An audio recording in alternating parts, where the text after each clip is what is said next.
Despite fears of trade wars, the economy is booming ahead of a big jobs report tomorrow. Should the president be using our economic strength as leverage in trade negotiations? So the Weekly Standard executive editor, Fred Barnes, and Roll Call congressional reporter, Alex Gangitano. Fred, first to you. I've been reading your stuff for a long time, and you clearly know about economic policy and so forth. The economy is booming right now. I haven't seen anything like it since the early 80s during the Reagan boom for the same reasons: tax cuts, regulatory cuts. The president, I believe, thinks you negotiate from a position of strength, and the economy is now strong enough to take the little dings that it's going to get from trade worries. What do you think? Look, the media, of course, will play up those dings that you're talking about. Wilbur Ross was very good. The entire economy, by some tariffs with China, is not going to really bring the economy down in any sense. But it will seem like it the way the media plays it, and you really have to be careful. Look, President Trump is operating from a position of great strength. I don't think any president's had this strength and willingness to fight a trade war in my lifetime, actually. And if you're going to do it, now's the time to do it. But you have to be careful. Well, you do indeed. But Alex, it is true that China in particular has been getting away with a lot of stuff for a long time, all kinds of things. First of all, stealing our intellectual property, also forcing companies to turn over their secrets in order to do business in China. Of course, that's their decision. Frankly, I wouldn't go if I was blackmailed. But we are trying to squeeze a lot of these unfair practices that they've been involved with for decades out of the system.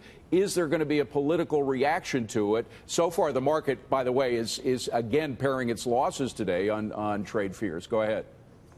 Yeah, I think the administration can make the political reaction a positive one if they just keep the narrative up that the president is coming from a place of strength and has the upper hand here. And what Wilbur Ross said earlier, that it might not be a catastrophic thing for our country. I think if they continue to play up that narrative, the base is going to stick with them on this one, too. Well, of course, the Democrats, Fred, are trying the best that they can do to talk down the economy, if they talk about it all. They would rather divert to things like the Mueller investigation or whatever.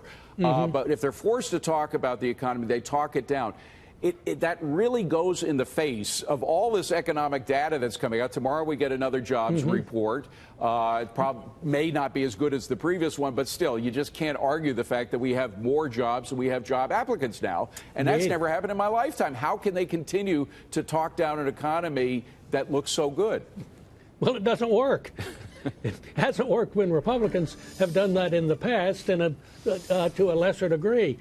But what is the president talking about? He's not talking about the great tax cuts, the great regulatory reform, and things like that have helped produce the economy that we have that's so strong.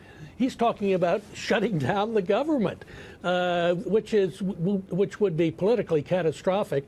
I wish President Trump would answer this question: who is the president in the past, or a member of Congress, or a party who has shut down the government and succeeded in their gain, gotten their goal successfully? Never happened. There are none. There are none. Well, Alex, are we likely to see the president is out on the campaign trail? And I don't mean to contradict my colleague Fred, but he has spoken highly of the economy during these appearances.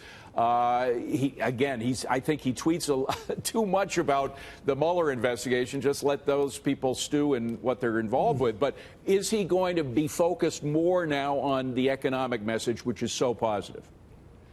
I think I'm with Fred on this one, that he's going to continue tweeting about the Mueller investigation and what he wants in terms of a shutdown and Congress to do. That I'm not sure if he'll continue to tout the economy like we've seen him do on the campaign trail.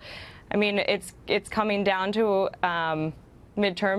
the midterms coming up quickly, so if he wants a shutdown, he's going to have to keep pushing for it. You know, I agree with both of you guys. When you can sell, he's a great salesman, one of the best salesmen in the world. I don't think anybody would argue with that, even his Democratic detractors. But if you can sell both the sizzle and the steak of the economy, It's a natural. Do it. It's like it's a freebie. You know, I wish you'd take advantage of it more. But we got to leave it at that. Fred and Alex, good to see you both. Thank you very much.